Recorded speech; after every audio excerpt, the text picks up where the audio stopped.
Is this movie more than just a Rear Window ripoff? Hello there, I'm Anaji, and this is FMV Reviews. The Woman in the Window is about this psychiatrist who is she's agoraphobic, so she can't leave her. Or she's afraid of leaving her apartment, and she has new neighbors move across the street from her. And one night, the wife of the tenant who has moved across the street from her comes to visit her, and they have a fairly pleasant talk. They seem to be getting along. And then on another night, our main character witnesses the woman that she talked to being murdered across the street. Very, very rear window. And you watch as she's trying to navigate proving that a murder happened across the street as everyone starts to question her and as the evidence doesn't really match up to what she saw.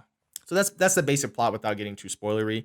I do think this movie has a lot going on plot wise, which is not necessarily bad, but I think what doesn't really work about it necessarily is that there's a lot of plot stuff that happens that doesn't really fit together very smoothly when you think back on certain and I don't even really know if there's like plot hole things. It's just sort of there's time spent on certain stuff that doesn't really become anything, which also I wonder if this could have been eliminated if the movie was like a little bit shorter. It's not a terribly long movie, but I did find myself getting a little restless about a maybe like 45 minutes to an hour in. I definitely was starting to check the time a little bit. But I will say this movie is very good looking. It has some really good cinematography. This has a very Hitchcock. I mean, it's not being very subtle about its Rear Window influences. It literally has a shot of Rear Window in the movie. But I think this movie really comes to life when it's leaning into those thriller sequences. I think that's actually probably the thing that's holding this movie up the most. And it does add some elements to keep it from being just like a pure Rear Window ripoff. That there's these sort of surreal sequences that are being added into it as well. I actually kind of wish the movie had more of these, but I don't know if there's a budget thing and whatnot. But yeah, this movie's probably at its best when it's doing its thriller thing. But this movie has a really, really solid cast. You have Amy Adams here in the lead performance, and I think I was kind of a little worried at first. I thought the acting was coming off a little strange at the beginning, but once the thriller stuff starts really kicking into high gear, I think Amy Adams gives a really good performance.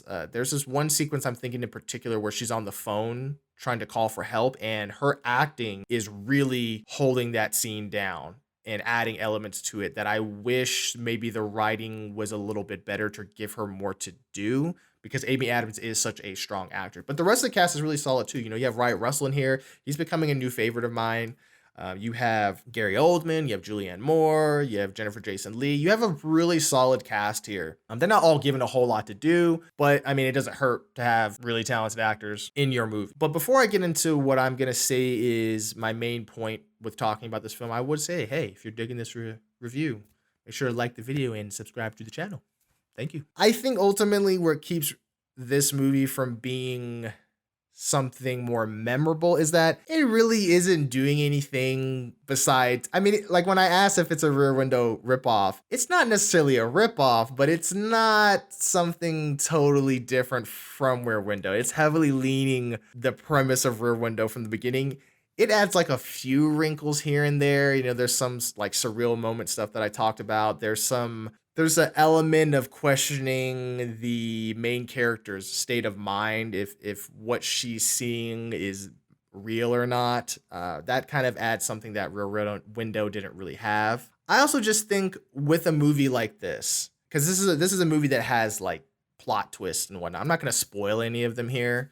I always get a little worried when movies are built on plot twists, because if your plot twist is not really shocking to the viewer or it doesn't feel like it emotionally works in a film, then it can really undo your film if it's really hinging on it. Luckily, this movie has enough, I would say, thriller set pieces that even if the twists don't really work for you, you at least get those thrilling sequences. But this movie does have quite a few twists and red herrings, and I don't think all of them work. I actually think a majority of them doesn't work, and there's one in particular that once it's revealed, it didn't really do much for me. It actually takes the movie in a direction that it becomes even less interesting film. I kind of wish the movie would have found some other way to resolve it. The Woman in the Window is a solid thriller movie. If you're looking for something kind of light and breezy in the thriller aspect, but it's still entertaining and has, some technical prowess behind it, I think The Woman in the Window is a solid movie. And with that, I'm going to give The Woman in the Window a low 7 out of 10. So yeah, hey,